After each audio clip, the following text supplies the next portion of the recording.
žaidimas įdomus, tikrai nuobodžiauti bei žiovauti nėra kada. Ir laukiam tik tai atomazgos. Serbulis prieš Raičkų. Kairė koja, kol kas jam užburtus vartus ir tų vartų sarga. O dabar Serbulis, dviese prieš 3, Lipskis. Jūšio ir nesugeba jau išsaugoti Šilo futbolininkai ir čia pražanga, žinoma pražanga. Šilo komandos vartininkas, na iš tikrųjų yra turbūt vienas labiausiai patyrusių, netgi ne čia dabar pražanga.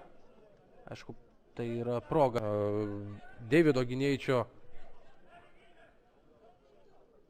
laisvas smūgis, po kurio labai klastinga trajektorija kamuolys skriejo šalia vartų, na ir Andriaus Lipskis. Antrasis numeris Kęstutis Petkus. Čia perdavimas į baudos aikštelę, Serbulio smūgis ir Algirdas Surgautas. Štai taip žaidžia, iš karto pagyrimai jam iš komandos draugų. Dar viena standartinė padėtis, kampinis skiriamas ir prie kampinio gairelės Kelmės Kražantė. Tiesa susigrąžina jį Tomas Višniauskas. Taigi Džiugo komandos sudėtis yra tokia. Pirmasis numeris vartininkas Džordis Vandekorputas, o čia šansas ir iš karto įvartis. Ir Andrius Lipskis ar Vaidas Viktoravičius dabar kažkuris 55-asis, taip atrodo Vaidas Viktoravičius vos pasirodęs aikštėje sugeba įmušti ir šiandien mini štai taip savo 29-ąjį gimtadienį mini aikštėje ir mini įvarčiu. Vaidas Viktoravičius atrodė, kad jau likviduotas pavoje, taigi galbūt ir Rimvydas Balčiūnas bus keitimas į poziciją, nes šiaip jis yra krašto saugas. Serbulis. Ir klaidina varžovas Serbulis, arčiau vartų šansas Džiugo komandai. Andrius Lipskis. Perdavimas į baudos aikštelę, Šapovalas, arčiau vartų, šansas, smūgis ir įvartis. Muša Eduardas Serbulis, kuris jau buvo paruoštas keisti. Eduardo Serbulio įvartis ir Artūras Rudokas netrukus ir pasirodys aikštėje vietoje šio žaidėjo. Pasidžiaugti daug laiko Serbulis neturi, nes priverstas palikti aikštę. Po perdavimo iš krašto nemato dabar to Eduardas Serbulis, taip užsišvė. Tad Tomas Višniauskas dažniausiai rungtyniauja aikštės viduryje ir įmušė jau ir štai baudos aikštelė Džiugo žaidėjas. Smūgis. Trenerių nustebinti savo gerų žaidimu ir būtent taip turbūt vyksta Palangos klube. Čia dabar Telšių Džiugo komandos ataka, baudos aikštelėje kamuolys, Eduardo Serbuls smūgis, labai gražiai viskas klostėsi šioje atakoje Telšių Džiugui ir dabar jau sėkmė. Visėjo pasibaigti labai neblogai ir labai aštriai. O čia puikiai pats savo įsimeta kamuolį į laisvą plotą, perdamas į baudos aikštelę, Eduardas Serbuls, smūgis ir Nemanija Bielanas. Žaidžia puikiai šioje situacijoje. Kampinio gairelės, visgi vėl kamuolys skrieja link artimą virsta, tačiau atrodo, kad šiek tiek trūksta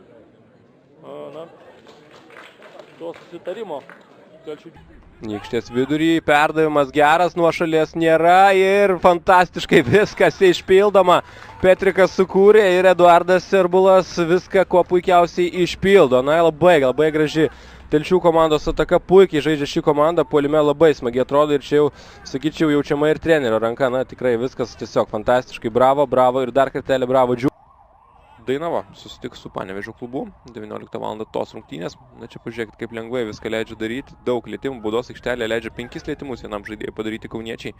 Ir paskui visą laimę kauniečių, kad nėra išnaudojama ši proga. Tačiau yra tokie žaidėjai kaip Petrikas, kaip Lipskis, kaip pats Eduardas Serbulas, taip kad tikrai negalima leisti jiems smūgiuoti. Ten Serbulas gerai kirtinėje, gauna kamuolį, nuo šalies nėra, pabėga vienas prieš vartininką, geras perdavimas. Yra ypatingai aukštas ir antrame aukšte turi tam tikrų problemų jis.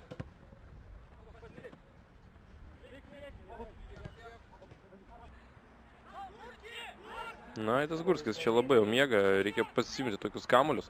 Elementariai atrodytų sudingo epizodas ir čia jau vartininkas sužaidė labai įspūdingai. Aišku, ar sakykime, treneris yra patenkintas, turbūt vargu. Jam norėtųsi ramiau, nes per tokius epizodus galima kartais ir pražilti, bet na, yra kaip yra. Epizodas įdomesnis, čia 2-0. Čia 2-0 ir muša niekas kitas, o Vaidas Viktoravičius. Jis yra štai šio įvarčio autorius dabar. Rezultatas tampa 2-0. neišėjo vartininkas iš vartų. Ne jam čia visų pirma, aišku, pretensijos, o gynybai. Tada perdavimas į centrinę zoną ir ten jau smūgis į tuščius vai sunku atlaikyti. Sakykime, be didelių resursų ant suolo atlaikyti žaidimo, juolab, kad ir tikrai čia dar vienas įvartis. Viktoravičius, jo autorius, rezultatas tampa 3-0 ir Vaido Viktoravičiaus dublis. Tikrai dabar gražiai labai išdraskyta kauniečių gynyba. Viskas gimsta vėl iš krašto. Geras labai perdavimas ir ten nei gynėjas, nei vartininkas, niekas nebegelbėjo komandos. 3-0 žaidžia krašto saugo pozicijoje, praėjusiame mače su Nevėžio komanda irgi jį matėme būtent toje vietoje. Serbulis. Ir gražiai žaidžia Serbulis, išsilaiko ant kojų, perdavimas į kairę. Eduardas Serbulis. Ir Serbulis. Adlis Urbatis dešiniuoju kraštu.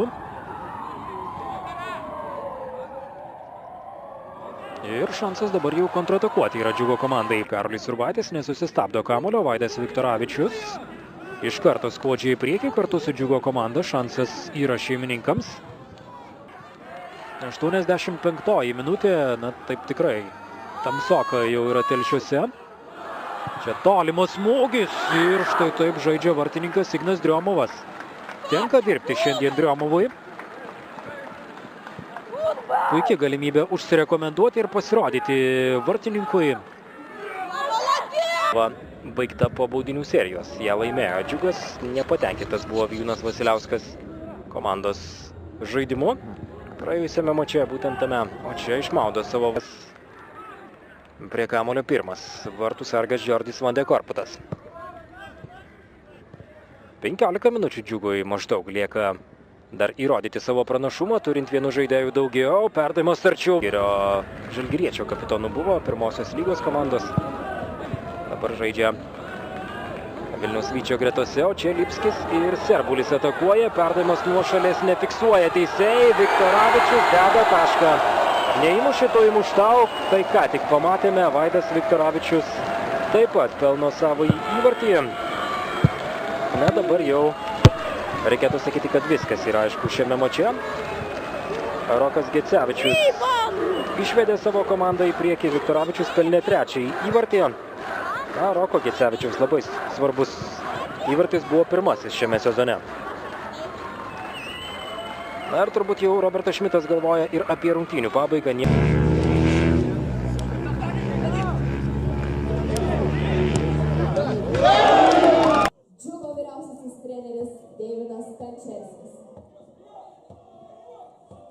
Rungtynių teisėjai.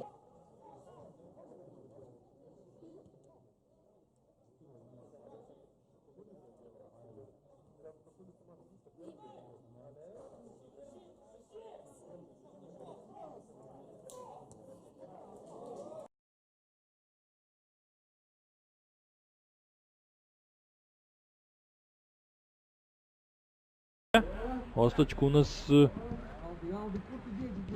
atrodo grįžo žaisti rankose, nes buvo keliais metrais priekyje. Čia Liepskis labai gerai randa Eduardas Serbul. Šio perdavimas į baudą ir Žalgiris be išvengia problemų gynyboje. Dabar bėga į ataką. Kružiko perdavimas link Stačkūno. Na, šiek tiek.